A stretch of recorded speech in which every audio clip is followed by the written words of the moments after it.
Hello and welcome to part 6 of my Distant Plane Solitaire AAR playthrough video series.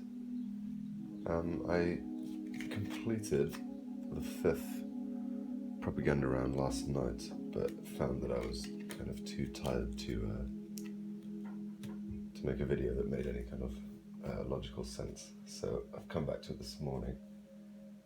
Just kind of refreshing my memory into exactly what happened. At the end of the last propaganda round, the government were like 2 points off their victory condition. And at the end of this propaganda round, they're actually down to 22 points. But they were, at one point, they were up to about 43 points. Basically, what happened in that last section of play was a lot of activity from every faction. It was quite a long section. The Warlords managed to further spread across here, so they've started up in Kunduz in the north, and they've spread out west over to Herat, where they've got pretty much complete control of all of these regions. So their finances have increased exponentially again. And at the end of this propaganda round, luckily not at the start, they're actually well within their victory conditions. So they're at 16 uncontrolled population points, and they've got 53 resources, so they are way over their victory conditions.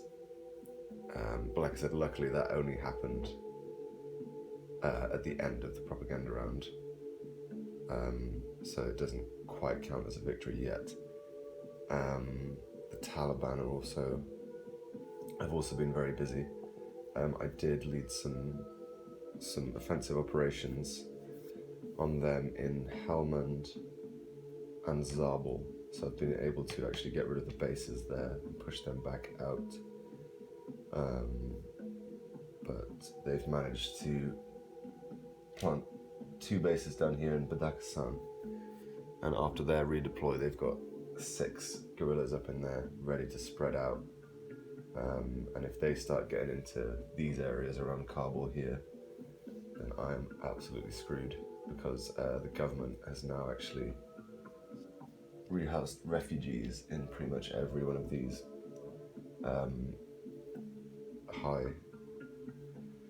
high population areas. So we've got refugees in Baghlan, Nuristan, Kaust, Kabul, and Kandahar now. We've only got one more left to place. I'm not sure if the bot will place that unless it can get control of these areas up here, which I highly doubt at this point. The Taliban have been pretty active in Kabul as well, and thanks to that urban specialist card that they played, there's been a massive wave of terror in Kabul. So pretty much, I think at least 4 times this guerrilla terrored in Kabul. So Kabul was at a pose before the propaganda round, and it had about four terror markers in as well, so it cost a fortune to actually get that support back in Kabul. And then also they managed to slip in to Gaur, Oruzgan, Ghazni, Bamiyan, and get support opposition down in Helmand as well. So they massively slipped in kind of around the back there, and they've got political support in all of these middle sections here, and in Badakhshan and Paktika and Helmand. So they've got 8 bases out currently, and they have 7 points of opposition on the board. So they're sitting at 15 points, so they're 5 off their victory condition. And again, somehow they've managed to build up this massive contingent in Pakistan again, probably the biggest one so far. So I need to keep a hold of these sections, because if I lose my support in those sections, I've lost the game. And the way I played that last round, I thought I could win in the propaganda round, but I was literally 1 point off from claiming a victory in that propaganda round just now. So basically what happened was the Afghan government were in an incredibly good position. They had Kabul pretty much locked down. They had all of these areas locked down, and I'd actually lost support here in Nuristan thanks to a terror act by the Taliban as well. So I haven't been able to get enough of my forces back in there to have the most troops in order to be able to civic act. So yeah, they were basically shaping up to win the game there, but thanks to some manoeuvring and some card play as well, I was able to prevent that quite well. And in fact, they're down to only 22 points now. But at one point,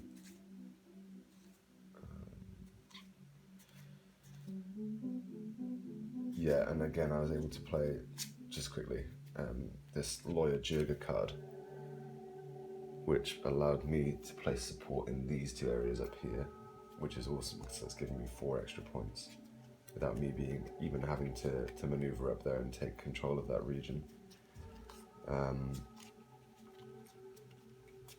Yeah, the government pretty much had the entire map under coin control at the beginning of this phase, and also played this Karzai card where they were able to actually get 1 patron per space at support, which ended up giving them like 7 points worth of patronage, which was a nightmare.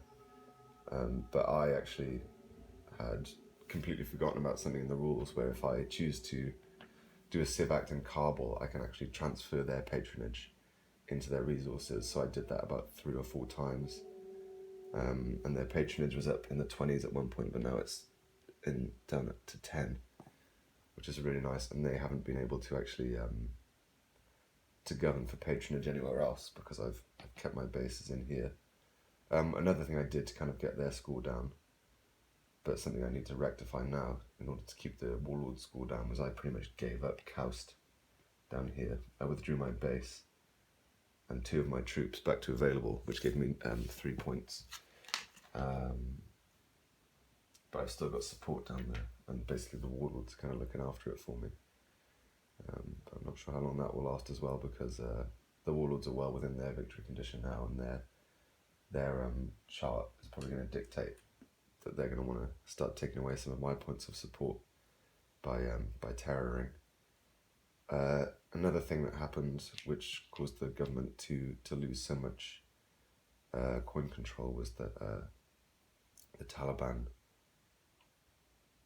basically had all of these roads on lockdown. They slipped in again from Northwest Frontier and Waziristan and Balochistan onto these lines of communication. So the government had to move a lot of its police and troops from various areas in order to be able to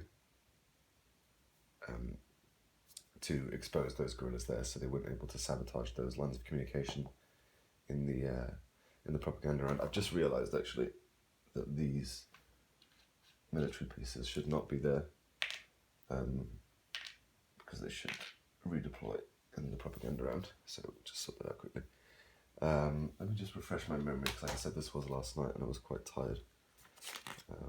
It was a super intense round, I remember that for sure. The government could well easily have won outright, even like a landslide victory.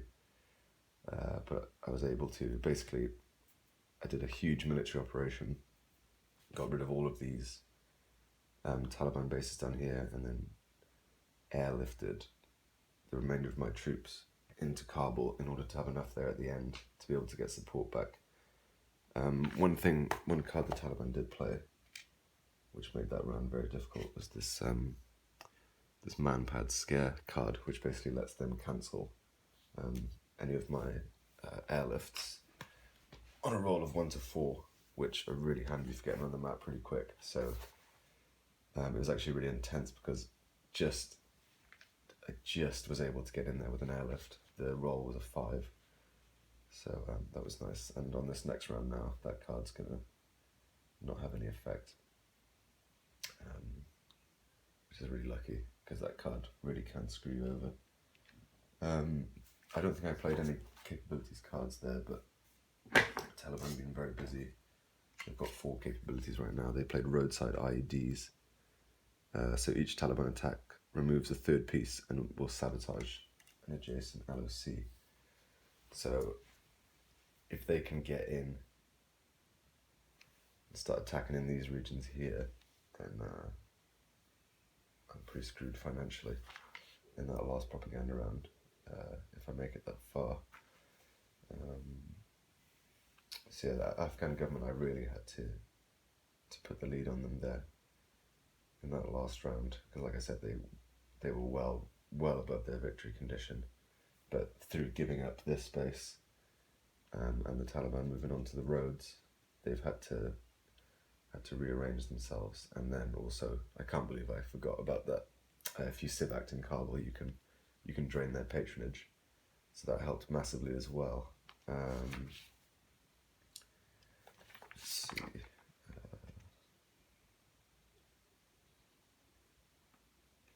I'm very worried about the amount of forces I have on the board right now, because I was actually trying to win in that last section of play, and I was literally 1 point off winning there. But I was too hesitant to take any of my bases away, because the minute I do that, that's when the Afghan government would start governing for patronage in these areas as well, and they've got enough troops down here to be able to get a base in there. So I can't turn my back on them just yet. But I've literally got 5 troops left on the board right now and 4 bases. So I'm gonna have to be really. I'm either gonna have to bring more of my troops back in just to retain control of these areas, to make sure I can get support back if I need to. Because, like I said, it's not within the government's interest to do that. And these 4 points worth of support up here in Balkan Kunduz are just completely at the mercy of the Warlords. And like I said, they have a condition on their flowchart which will take that away from me if I'm not careful. And all of these Taliban here, if they slip in at all, in literally like 2 turns, they could have all of that support gone, and I'll be back to square one basically. So I need to decide if I bring the remainder of my forces in just for this last round and just hope I can time it right with withdrawing them, then I could be in with a chance of winning. There was such an intense last round, like I said, you know, like the I'm not sure if you can see how much the board has changed, but especially with the Warlords, you know, like I said, they've got all of the north, they've got bases here in Kaust, they can pretty much control the lines of communication there. They've got 53 resources and 16 points worth of uncontrolled population, so they could well easily win. You know, and I can't take my eye off the Taliban, because I've done that before where it seems like they're not going to win, but they slip in at the last minute, and it would literally just take them to terror in Kandahar and Kabul, and they could win the game. So look, so yeah, got a lot of thinking to do, because like I said, I did put the propaganda card right at the bottom of this deck, so I've got all of these cards to hopefully get myself in a decent position and hopefully take the win. But we'll see how it goes. I'm not too worried about the government now, but I don't want them to collapse too much to the point where they can't actually really do anything. They've got a decent amount of resources, decent amount of aid, and there's some cards I know for sure are in this deck which could really help them and could really help me. And if I can play that card where I can get my casualties back in play, then that could be really useful as well. Just see, I think I've just about covered everything. Like I said, sorry, I did play this last night, so I'm just kind of jogging my memory. think I just about got everything. So yeah, that was probably the best one so far, the most interesting. And the way the game's ramped up to this point is amazing. If you go back and watch the first video, you'll see how the board was set up and the state of affairs to what it is now is pretty crazy. So yes, I've got to get to work now, so I'm going to kind of take a mental snapshot of the state of the board, think about it when I'm there, and then I'll finish this up when I get home. Just want to say as well, apologies in my last video for bad lamp placement. Upon watching it back, I realised every time I've tried to show you a card I've played, it's massively blown out. So yeah, sorry about that. So just a reminder, there's 5 propaganda cards in now. This is the final section of play. Up first will be Tajiks. And after that we've got village stability operations, which could be something I want to play. So yeah, once again, thank you very much for your time. Wish me luck. This is it now, this is the crucial moment. So I'll see you in the next one. And after 3 days, hopefully, as much as I've enjoyed this, it has been exhausting, I'll have finished and hopefully have claimed the victory. Cool. See you in the next one.